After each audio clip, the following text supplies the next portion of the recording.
আসসালামু আলাইকুম।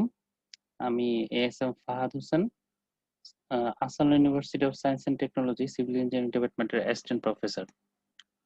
তো আমরা আজকে সিই 344 জিওটেকনিক্যাল ইঞ্জিনিয়ারিং সেশনাল 1 এই ল্যাবের আমরা একটা টেস্ট করব, সেটা হচ্ছে আনকনফাইন্ড কম্প্রেসিভ স্ট্রেন টেস্ট। তো আমি স্ক্রিন শেয়ারে চলে যাচ্ছি।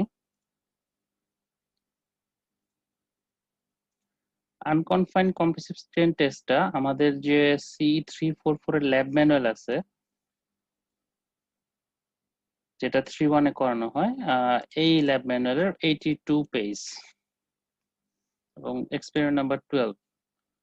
তো আনকনফাইন্ড কম্প্রেসিভ স্ট্রেন্থ টেস্ট অথবা আনকনফাইন্ড কম্প্রেশন টেস্ট। তো এই টেস্টটা আসলে অনেকে অনেকভাবে পরিচিত। তোমরা কনক্রিটের কম্প্রেসিভ স্ট্রেন্থ টেস্ট করে আসছো স্ট্রেংথ অফ ম্যাটেরিয়ালস লেভেল। তো এইটাও অনেকটা সেম টাইপের একটা টেস্ট। আমরা সয়েলের জন্য এই টেস্টটা করব। ঠিক কনক্রিটকে আমরা যেভাবে কম্প্রেসিভ স্ট্রেন্থ কম্প্রেশন লোডে ফেল করাইছি, এখানেও আমরা একটা সয়েলকে কম্প্রেশনের মাধ্যমে ফেল করাবো এবং কতটুকু স্ট্রেসে সে ফেল করে সেটা আমরা বের করব। তো মোটামুটি আমাদের ডিভাইসটা অনেকটা এই টাইপের। তো আমরা জাস্ট আমাদের সয়েল স্যাম্পলটা প্লেস করব এবং এটাকে জাস্ট কম্প্রেশন লোড দিয়ে সয়েল স্যাম্পলটা কতটুকু লোড নিতে পারে আমরা সেটা বের করব।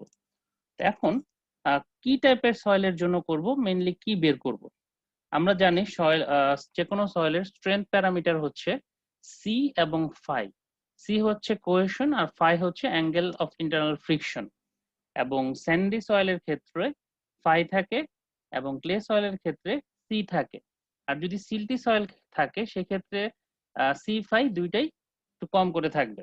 তো আমরা যদি সয়েলের স্ট্রেংথ বের করতে চাই, তো যে কোনো আমাদের যে কোনো সময় সয়েলের কিন্তু বিয়ারিং ক্যাপাসিটি বের করা লাগবে, যে কতটুকু লোড নিতে পারে, এবং সেই জন্য আমাদের সয়েলের স্ট্রেংথ বের করতে হবে। তো সয়েলের স্ট্রেংথটা সয়েলের শিয়ার স্ট্রেংথ আকারে প্রকাশ করা হয়। তো এই শিয়ার স্ট্রেংথের ইকুয়েশন হচ্ছে সি প্লাস সিগমা 10 ফাই। তো শিয়ার স্ট্রেংথ আসলে কেন আসলো? কারণ কনক্রিটের মতো সয়েলও কিন্তু টেনশন নিতে পারে না। যখন কম্প্রেশন ফোর্স আসে, সয়েল কিন্তু সেটা নিতে পারে, বাট টেনশন আসলে কিন্তু সয়েলটা ফেল করে যায় এবং সয়েলের উপর যখন লোডটা আসে শিয়ার ডিরেকশনে সয়েলগুলো স্লাইড করে যায় এবং সয়েলটা ফেল করে যায়। এই কারণে আমরা সয়েলের শিয়ার স্ট্রেংথ বের করব এবং এটাকে আমি টাও দিয়ে প্রকাশ করব। এবং আমার ইকুয়েশনটা হচ্ছে সি প্লাস সিগমা 10 ফাই। এবং আমি এই শিয়ার স্ট্রেংথটা আমরা সয়েলের যে ফেলিয়ার ইনভেলপ পাবো, যে সয়েলটাকে নর্মাল স্ট্রেস আর শিয়ার স্ট্রেসের মাধ্যমে যদি আমি ফেল করাই, তাহলে যে আমি গ্রাফগুলা পাবো, এই গ্রাফের স্লোপগুলা থেকে ফেলিয়ার ইনভেলপ পাবো, সেখান থেকে আমি পাবো। তো কিভাবে? তো আমার যে গ্রাফের যে ফেলিয়ার ইনভেলপ থাকবে সেটার যে অ্যাঙ্গেলটা, সেটা হচ্ছে আমার ফাই, এবং স্যান্ডের ক্ষেত্রে এই ফাইটা থাকবে angle of internal friction.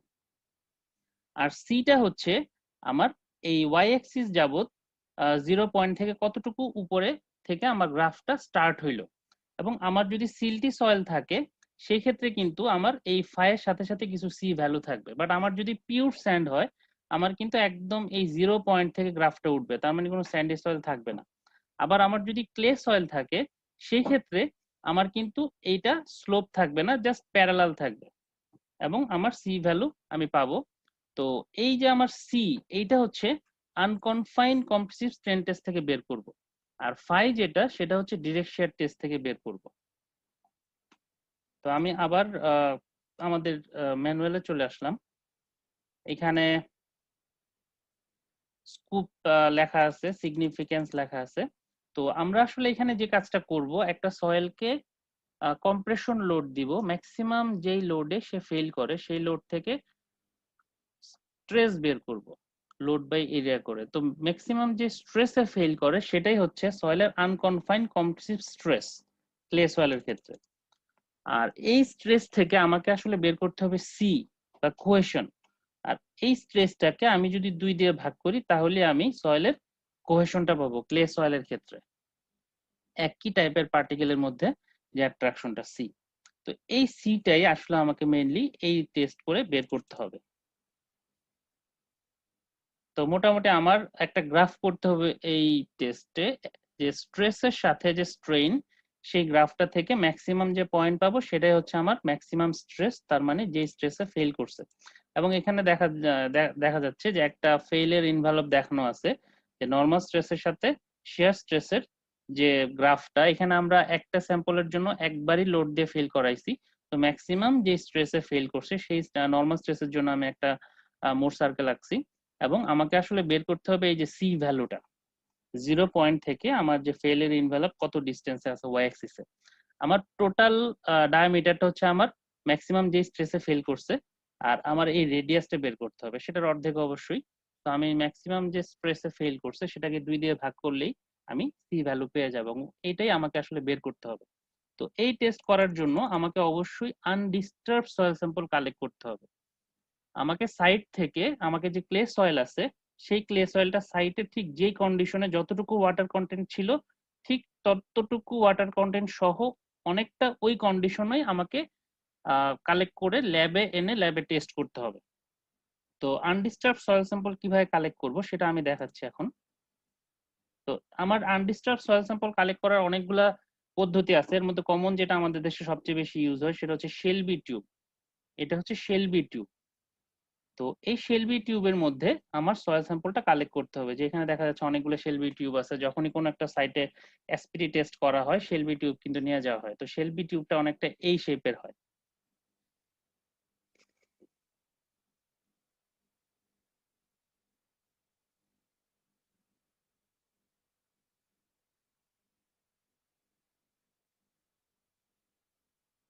Shelby টিউবের উপরে একটা অ্যাডাপ্টার থাকে, এই অ্যাডাপ্টারটা পাইপের সাথে লাগানো হয় এবং তারপরে এটা সাইটে ইনসার্ট করে আমাকে সয়েল স্যাম্পলটা ঠিক আনডিস্টার্ব অবস্থায় কালেক্ট করতে হবে। এবং এখানে যে অ্যাডাপ্টারটা আছে এখানে একটা বল থাকে, বলটা এমন ভাবে প্লেস করা হয় যাতে বাইরে থেকে পানি ভিতরে না যায়, বাট আবার সয়েল থেকে পানি যাতে বের হয়ে আসে।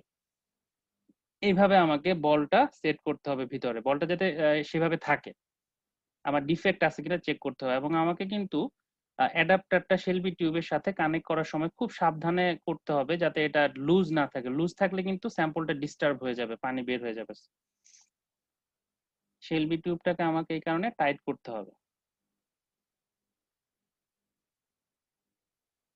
এবং এখানে আরেকটা ব্যাপার, আমি যখন এই শেলবি টিউবটা সয়েলের মধ্যে ইনসার্ট করব, তো অনেক সাইটে একটা ভুল করে থাকে যে এসপিটির যে ব্লো দেয়া হয়, এই বারবার ব্লো দিয়ে এই শেলবি টিউবটা ঢুকানো হয়, কিন্তু এটা আসলে ঢোকানোর সিস্টেম না। আমাকে এই ডাইনামিক ব্লোটা না দিয়ে আমাকে static just press direct press করে আমাকে এটা প্লেস করতে হবে। এবং যখন আমি স্যাম্পল নিয়ে আসবো আমাকে শেলবি টিউবটা খুব ভালো মতো পরিষ্কার করে এই মোম দিয়ে সিল করে আমার শেলবি টিউবটা কোনো একটা পলিথিনে ভরে জাস্ট ল্যাবে রেখে দিতে হবে যাতে কোনোভাবে ময়েশ্চার বের না হয়। তো এই হচ্ছে আমার স্যাম্পল কালেকশন। স্যাম্পল কালেকশন করার পরে ল্যাবে এনে এক্সট্রুডার নামে একটা ডিভাইস আছে, এর মাধ্যমে স্যাম্পলটা বের করে আমার যে ডিজায়ার শেপ ঠিক সেই শেপে আমাকে সয়েলটা কেটে নিতে হবে। এবং আনকনফাইন কম্প্রেসিভ স্ট্রেন টেস্ট করার জন্য আমাকে সিলিন্ড্রিক্যাল শেপের একটা স্যাম্পল লাগবে। তো মোটামুটি এই স্যাম্পলটার রেশিও হবে এরকম, যে diameter is to height is equal to 1:2। তার মানে আমি ডায়ামিটার যদি 1 ইঞ্চ নেই, আমাকে হাইট মোটামুটি স্যাম্পলের 2 ইঞ্চ, অনেকটা এইভাবেই আমাকে স্যাম্পলটা খুব ধারালো ছুরি দিয়ে কেটে নিতে হবে। কেটে নিয়ে তারপরে এই যে দেখা যাচ্ছে ডিভাইসটা, এটা হচ্ছে আমাদের ল্যাবের ডিভাইস, এই ডিভাইসের মধ্যে সেট করতে হবে। এবং এটা হচ্ছে আমার ডায়াল গজ। এখানে আমার যখন লোড আসবে জাস্ট কতটুকু লোড বাড়তেছে এই লোডটা আসবে। আর এটা হচ্ছে আমার ডিসপ্লেসমেন্ট ডায়াল, এই যে লোডের কারণে স্যাম্পলটা যে ডিফর্ম করতেছে অ্যাক্সিয়ালি, তো এই কতটুকু ডিফর্ম করতেছে এই রিডিংটা দিবে। তো আমাদের এখানে যে রিডিংটা নিতে হবে যে কতটুকু ডিফরমেশনের জন্য কতটুকু লোড লাগছে, এই দুইটা রিডিং আমি ল্যাবরেটরিতে নিব, তারপরে আমি ক্যালকুলেশন করব। তো আমাকে যে কাজটা করতে হবে এখানে, প্রথমেই আমাকে একটা সিলিন্ড্রিক্যাল শেপের স্যাম্পল নিয়ে নিতে হবে। স্যাম্পল নেওয়ার পরে স্যাম্পলের ইনিশিয়াল ডায়ামিটার কত ছিল সেটা আমাকে লিখে রাখতে হবে, ইনিশিয়াল লেন্থ কত ছিল এবং ইনিশিয়াল এরিয়া কত ছিল এটা লিখতে হবে। কারণ প্রতিবার যখন লোড পড়বে, লোডের ফলে সে কিন্তু কম্প্রেশন যখন হবে, সয়েলটার ডায়ামিটার কিন্তু আস্তে আস্তে বাড়তে থাকবে। সে লেন্থে কমতে থাকবে কিন্তু ডায়ামিটার কিন্তু বাড়তে থাকবে, সো এরিয়া কিন্তু আস্তে আস্তে চেঞ্জ হচ্ছে।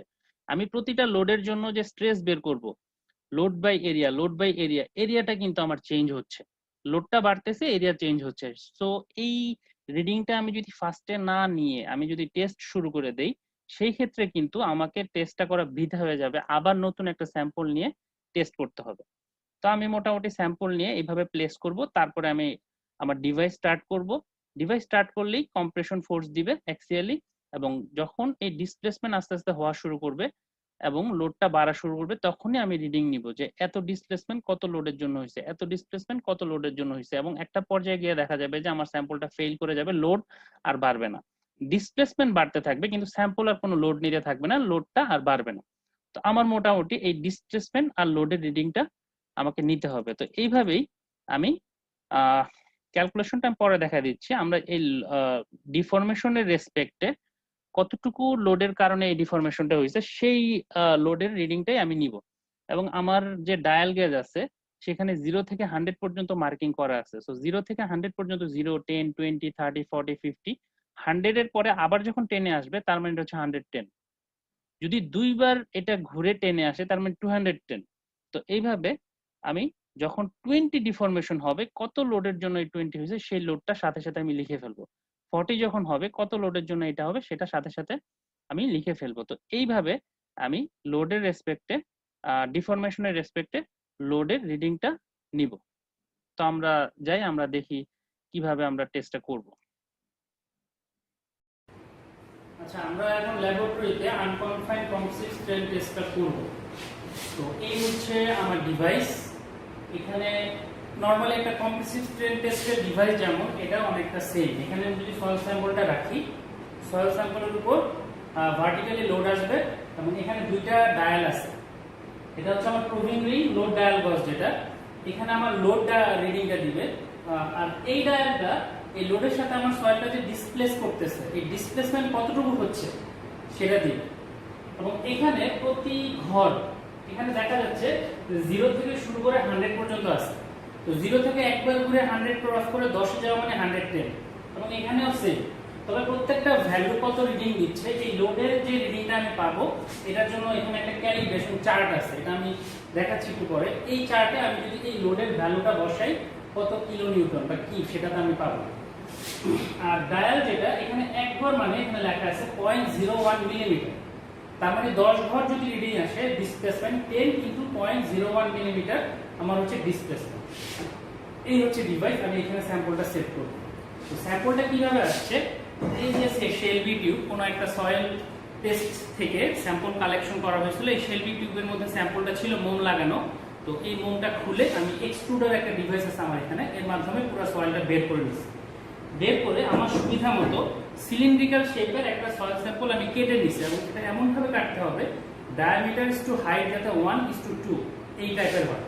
এই জন্য আমি ছুরি ইউজ করছি। এখানে আরেকটা ডিভাইস আছে, এই ডিভাইসের মাধ্যমে আমি যদি হাইটটা ঠিক করে ফেলি, আমি জাস্ট সাইডের যে সারফেসটা আমি ঠিক মতো চেষে একদম প্লেন স্মুথ সারফেস করে নিই, এবং মোটামুটি 1:2 এই রেশিওতে আমাকে সিলিন্ড্রিক্যাল শেপের স্যাম্পলটা প্রিপেয়ার করতে হবে। প্রিপেয়ার করার পরেই কিন্তু টেস্ট স্টার্ট করার আগে আমাকে অবশ্যই এই আমার স্যাম্পলের ডায়ামিটার এবং হাইটটা আমাকে মেপে নিতে হবে, কারণ প্রতিবার যখন লোড আমি রিডিং দিব স্যাম্পলটা কিন্তু আস্তে আস্তে ডিসপ্লেস হচ্ছে, কিন্তু পাশে এরিয়া বাড়তেছে। তো এরিয়া যে প্রতিবার চেঞ্জ হচ্ছে, কত হচ্ছে, কতটুকু ডিসপ্লেসমেন্ট হচ্ছে, এটা আমাকে জানা দরকার। তা আমি একটু মেপে নিই এটা ডায়ামিটার কত, ইনিশিয়াল ডায়ামিটার এবং ইনিশিয়াল হাইটটা। প্রথম 0 করে নিলাম, মিলিমিটার আমি রিডিং নিই। আমি প্রথম হাইটটা নিচ্ছি, যেহেতু সার্কুলার আমাকে একটু ঘুরায় ঘুরায় দেখতে হবে যে সেম থাকে কিনা সব জায়গায়।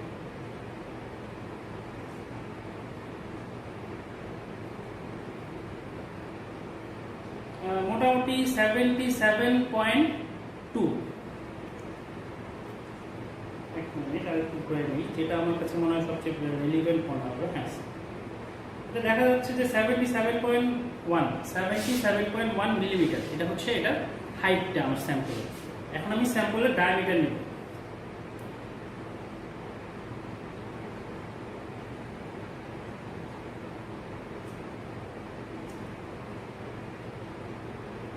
$35.65 35.65, এটা সবচেয়ে রিলেভেন্ট মনে হচ্ছে আমার।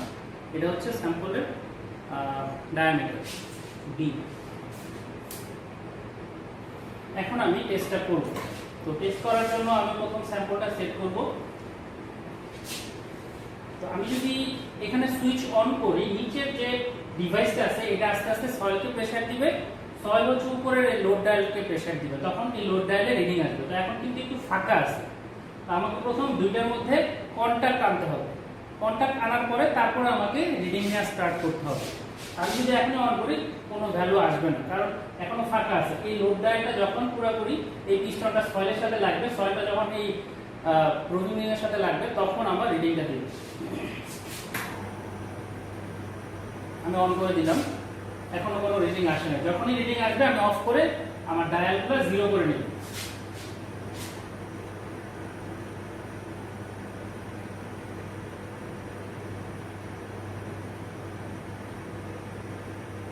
হ্যাঁ, এখন মোটামুটি কন্ট্যাক্টটা চলে আসছে। লোড আমাকে লোডও রিডিং দিচ্ছে, ডিসপ্লেসমেন্টও রিডিং দিচ্ছে। তো আমি যে কাজটা করব, এখানে ঘোরানো যায় যে মার্কিংগুলো আছে, এই ডায়ালের সাথে আমি ঠিক জিরোতে নিয়ে আসবো।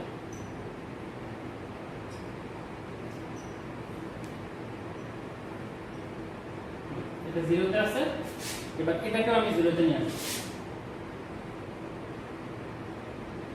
কাগজ কলম না, আমরা এখন একটা সাদা কাগজ আর কলমে আমরা এখান থেকে দুইটা রিডিং নিব। তোমরা তোমাদের যদি ডাটা শিট দেখো, দেখবা যে প্রথম যে কলামটা আছে সেখানে হচ্ছে ডায়াল রিডিং এর রেসপেক্টে আমার ডিসপ্লেসমেন্টের রেসপেক্টে লোড রিডিং নিছে। তার মানে ডিসপ্লেসমেন্ট এখানে যখন 20 দেখাচ্ছে, কত লোডের জন্য 20 সাথে সাথে আমি লিখে নিব। 40 যখন দেখাচ্ছে কত লোডের জন্য 40 সেটা লিখে নিব। এইভাবে করে সয়েল স্যাম্পলটা একটা সময় ফেল করে যাবে, আর লোড সে নিতে পারবে না। তখন দেখা যাবে ডিসপ্লেস ঠিকই হবে, লোড আর নিতে পারবে না। তখন আমি আমার টেস্টটা স্টপ করে দিব, আমি ক্যালকুলেশন শুরু করব।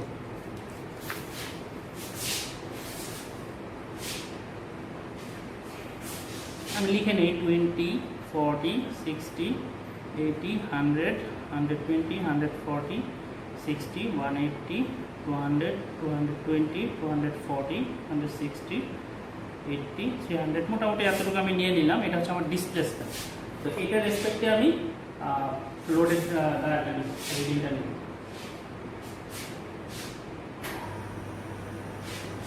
এখানে 20 আসার সাথে সাথেই আমি লোডের রিডিংটা নিব।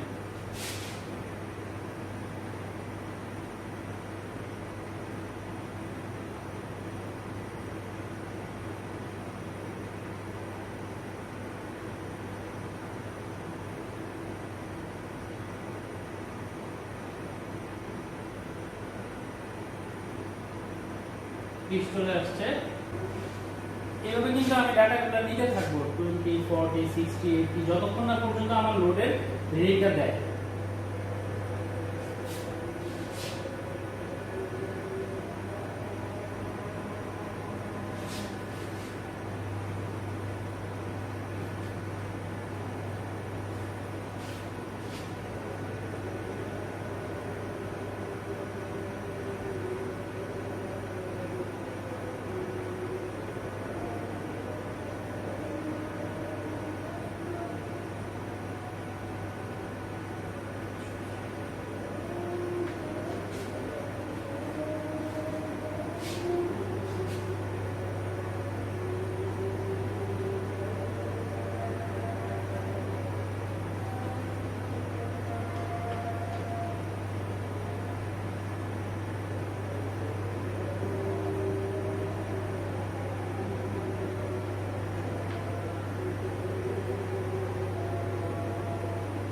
আমার সয়েল কিন্তু ফেল করে গেছে, লোড আর আসলে তেমন বাড়তেছে না। যে পাশ থেকে সয়েলটা কিন্তু ফেল করে গেছে, এখন এবার তো ভেঙে যাবে যেমন।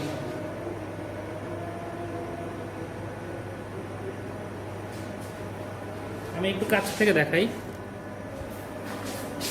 সয়েলটা কিন্তু এই যে আমার ফেল করে গেছে, এখন আর কোনো লোড আসতেছে না। আমার ডিসপ্লেসমেন্টের রিডিং দিচ্ছে, কিন্তু লোডটা এলে আমার কোনো রিডিং দিচ্ছে না। তো মোটামুটি আমার সয়েল কিন্তু ফেল করে গেছে, আর সে লোড নিতে পারবে না। এবং এখানে আরেকটা জিনিস আমাকে খেয়াল করতে হবে যে 15% স্ট্রেইন আমার ক্রস করে গেলে ডিফরমেশন বাই অ্যাকচুয়াল লেন্থ এটা হচ্ছে স্ট্রেন। তো আমার সয়েল কিন্তু শেষ, আমি সুইচটা অফ করে দিলাম। তো মোটামুটি 15% স্ট্রেন যখন চলে আসবে এরপরে আসলে আমার রিডিং নেওয়ার দরকার নাই, কারণ 15% স্ট্রেইনের পরে কিন্তু লোড নিতে পারে না সয়েল, যখন 15% স্ট্রেইন হয়ে যায়। কারণ এমন হতে পারে যে সয়েলটা আমি রেখে দিছি অনেক দিনে, সেটা অনেক হার্ড হয়ে গেছে, ময়েশ্চার চলে গেছে, সেক্ষেত্রে কিন্তু দেখা যায় যে 15% ক্রস করে যায়। তো আমাকে এই যে 15% স্ট্রেইন আসলে কত ডিসপ্লেসমেন্টে হবে এবং সেইখান থেকে আমার এই লোডের রিডিংটা কত হবে, মানে এখানকার যে মার্কিং করা আছে 80 না 100 না 120, সেই রিডিংটা আমাকে এখানে বের করে নিতে হবে ক্যালকুলেশন করে, যে কত ডিসপ্লেসমেন্টের জন্য 15% স্ট্রেইন হবে এবং ওইটার যে লোডটা ওইটাই ম্যাক্সিমাম। সেক্ষেত্রে আমাকে আর সামনের দিকে যাওয়ার দরকার নেই, ধরে নিতে হবে ওইখানেই আমার সয়েলটা ফেল করে গেছে। তো এই যে আমার সয়েলটা দেখা যাচ্ছে মোটামুটি ভেঙে গেছে কিন্তু। তো এখন আমরা মোটামুটি ক্যালকুলেশনটা দেখব।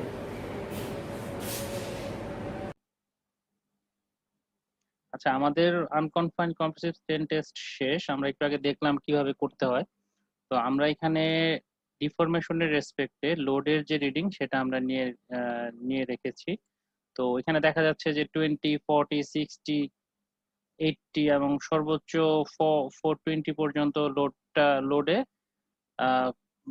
রিডিং আমার এখানে আছে, এবং দেখা যাচ্ছে যে 5, 12, 18, 22 এভাবে করতে করতে 400 এ লোড আসছে 56, এবং এরপরে এটা কমে গেছে না 380 তে 58, এরপরে 400 এ 56, 54, তার মানে কমে আসছে। দেখা যাচ্ছে এইটা হচ্ছে আমার পিক ভ্যালু, এখানে এসে সয়েলটা ফেল করে গেছে।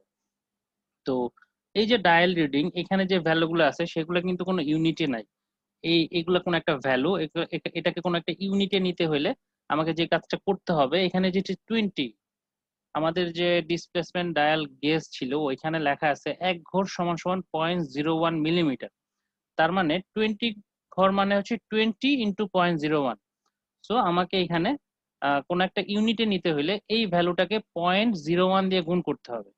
তো এখানে আমি প্রত্যেকটা ভ্যালুকে 0.01 দিয়ে গুণ করলে আমি ডিফরমেশন যেটা মিলিমিটার পেয়ে যাব 0.01।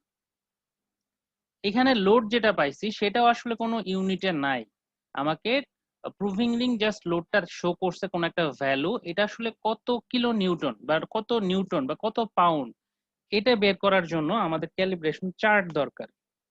তো ক্যালিব্রেশন চার্টটা আসলে কিভাবে আসে এটা আমি একটু দেখাই। এই যে আমার ডায়ালটা, লোড ডায়াল গ্যাস, এটাকে বলে ডায়াল গ্যাস। এই যে যখন সয়েলটাকে লোড দিচ্ছে এই পোর্শনের প্রেসারের কারণে দেখা যায় এখানে কোন একটা ভ্যালু আসে। তো এই ভ্যালুটা আসলে কত, তো কি করা হয়, এই যে পোর্শনটা ইউটিএম মেশিনে বা এরকম টাইপের কোনো একটা ক্যালিব্রেশন ডিভাইসের মধ্যে সেট করা হয়, এবং ওইখানকার যে পিস্টন সেটা এখানে লোড অ্যাপ্লাই করে, এবং ওইখানের যে লোডটা এখানে যে লোডটা দেওয়ার ফলে যে লোডটা আসতেছে সেটা কিন্তু ওইখানে ডিভাইসে শো করে, এবং লোড বাড়ানোর সাথে সাথে এই ডায়ালটাও আস্তে আস্তে ঘুরতে থাকে। তো ওইখানে কত লোডে এই ডায়ালের কত ভ্যালু আসছে, তো এইভাবে একটা গ্রাফ করা হয়। যেমন আমাদের এখানে আমাদের মাস ফিক্সার 2016 সালে আমরা এটা করছিলাম ইউটিএম মেশিনের মাধ্যমে। দেখা গেছে যে যখন ইউটিএম এর ভ্যালু আসছে 50 নিউটন, আমার ডায়াল লোড দিছে হচ্ছে 6 ভ্যালু দিছে। ইউটিএম এর ভ্যালু যখন 63, 7.5। তো এইভাবে আমরা অনেকগুলো রিডিং নিয়ে একটা গ্রাফ করছি, যে আমার যে ডায়াল গজের যে ডায়াল সেটার রেসপেক্টে আমার ইউটিএম মেশিন যে লোড দিচ্ছে, তো এই দুইটার একটা কার্ভ করছি, যে ওয়াই এর ভ্যালু, এই লোডটা আমার তো আসলে এই লোডটাই জানা দরকার, আমার লোড ডায়াল গেজটা যে লোডটা দেখাচ্ছে সেইখান থেকে আমি কত লোড পাচ্ছি। তো এই ইকুয়েশনটা আমি জেনারেট করছি, y is equal to 10.65x minus 11.60। তো তোমাদেরকে যে লোডের ভ্যালুটা তোমরা পাইছো এখানে, এটা আসলে কোনো ইউনিটে নাই। এই 5 মানে কত, তোমাদের যে কাজটা করতে হবে এই ইকুয়েশনটা একটু মুখস্থ রাখতে হবে। এই 5 এর ভ্যালু যদি এখানে বসাই, তাইলে আমি এটা আসলে নিউটনে ছিল, নিউটনে আসবে। আমার লোড ডায়াল গ্যাসটার ক্যাপাসিটি হচ্ছে 2 কিলো নিউটন। তো আমি ইউটিএম মেশিনে খুব অল্প অল্প লোড দিছি, 50 নিউটন, 63 নিউটন, 72 নিউটন এইভাবে। তো মোটামুটি তোমার নিউটনে আসবে। তুমি এখানে এই ইকুয়েশনের মধ্যে তুমি যদি তোমার এই প্রত্যেকটা লোডের ভ্যালু বসাও, তুমি নিউটনে তুমি এই লোডের ভ্যালুগুলা পাবা। তো তোমার 4টা কলাম হয়ে গেল। তারপরে তোমার বের করতে হবে হচ্ছে স্ট্রেইন। এই যে 40 ডিফরমেশন হইলো, স্ট্রেইন মানে কি? স্ট্রেইন মানে হচ্ছে ডিফরমেশন বাই অ্যাকচুয়াল লেন্থ। তো আমার এই যে সয়েলের লেন্থ ছিল হচ্ছে 77 মিলিমিটার আর ডায়ামিটার ছিল 35.65 মিলিমিটার। তো এই লেন্থ বাই এই যে প্রত্যেকটা ডিফরমেশন যতগুলো পাবো, সেই 77.1 ছিল আমার লেন্থ, এই 77.1 কে আমি যদি সেকেন্ড কলাম দিয়ে ভাগ করি, তাহলে আমি এই 5 নাম্বার কলাম যেটা স্ট্রেন সেটা পেয়ে যাব। সো প্রত্যেকটা ঘরের স্ট্রেনের জন্য 77.1 কে আমি ভাগ করব কি ওই ঘরের সেকেন্ড কলামের যে ভ্যালুটা ডিফরমেশন দিয়ে। এবং পার্সেন্ট স্ট্রেন পেতে হলে আমাকে স্ট্রেনের ভ্যালুটাকে 100 দিয়ে গুণ করলে আমি পার্সেন্ট স্ট্রেন পেয়ে যাব। এবার আসি কারেক্টেড এরিয়া। তো প্রতিবার এই যে আমার ডিফরমেশন এত হইলো এত লোডের জন্য, তো আমার কিন্তু লেন্থ আস্তে আস্তে কমে যাচ্ছে কিন্তু ডায়ামিটার কিন্তু বেড়ে যাচ্ছে। তো প্রত্যেকটা লোডের যে ডিসপ্লেস করতেছে আমার সয়েলটা কতটুকু ডায়ামিটার বাড়তেছে এটা বের করতে হলে আমাকে ইনিশিয়াল ডায়ামিটার বাই 1 মাইনাস এই যে 5 নাম্বার কলামের স্ট্রেন সেটা করলে আমি পেয়ে যাব। তার মানে আমার এই যে 20 ডিসপ্লেসমেন্ট যে 5 লোডের কারণে হয়েছে, আমার কতটুকু এরিয়া চেঞ্জ হয়ে কত হয়েছে, এটা হচ্ছে আমার ইনিশিয়াল এরিয়া। কিভাবে পাবো? আমার ডায়ামিটার আছে 35.65 মিলিমিটার, সেটা থেকে পাই ডি স্কোয়ার বাই 4 করে আমি এই এরিয়াটা বের করব এবং এটাকে 1 মাইনাস স্ট্রেইন এই যে 5 নাম্বার কলামের এটা দিয়ে ভাগ করলেই আমি কারেক্টেড এরিয়া পেয়ে যাব। সো প্রত্যেকটা লোডের কারণে যে এরিয়াটা চেঞ্জ হচ্ছে, আমার ইনিশিয়াল এরিয়া তো সেমই আছে, জাস্ট এই যে স্ট্রেইনের ভ্যালুটা চেঞ্জ হচ্ছে, কারেক্টেড এরিয়াটা পেয়ে যাচ্ছি। আর স্ট্রেসটা কিভাবে পাবো? লোড বাই এই কারেক্টেড এরিয়া। আর লোডটা হচ্ছে আমি ফোর্থ কলামে পাচ্ছি। এই ফোর্থ কলামের যে লোডটা এটাকে আমি যদি কারেক্টেড এরিয়া দিয়ে ভাগ করি তাইলে আমি স্ট্রেস পেয়ে যাব। তো এইভাবে করে আমি মোটামুটি ক্যালকুলেশনটা কন্টিনিউ করব এবং তারপরে আমি একটা গ্রাফ প্লট করব। আমার এক্স অ্যাক্সিসে থাকবে হচ্ছে অ্যাক্সিয়াল স্ট্রেইন আর ওয়াই অ্যাক্সিসে থাকবে হচ্ছে অ্যাক্সিয়াল স্ট্রেস। তার মানে এইটা আমি এই স্ট্রেইন ভার্সেস এই যে স্ট্রেস, এই স্ট্রেইন ভার্সেস স্ট্রেসের যে গ্রাফটা সেটা আমি প্লট করব এবং আমার ম্যাক্সিমাম যেই পয়েন্টের পাবো এখানে স্ট্রেসের পয়েন্ট, ওইটাই হচ্ছে আমার আনকনফাইন্ড কম্প্রেসিভ স্ট্রেস অফ সয়েল। আমি ম্যাক্সিমাম যে স্ট্রেসটা পাবো সেটাই হচ্ছে আনকনফাইন্ড কম্প্রেসিভ স্ট্রেস সয়েল এবং এখানে এটাকে 2 দিয়ে ভাগ করলে আমি কোহেশন পাবো। আচ্ছা, তো এই হচ্ছে তোমাদের টেস্ট। তোমাদেরকে এই ডাটা টেবিলটা কমপ্লিট করে তোমাদের গ্রাফটা কমপ্লিট করে দিয়ে দিতে হবে।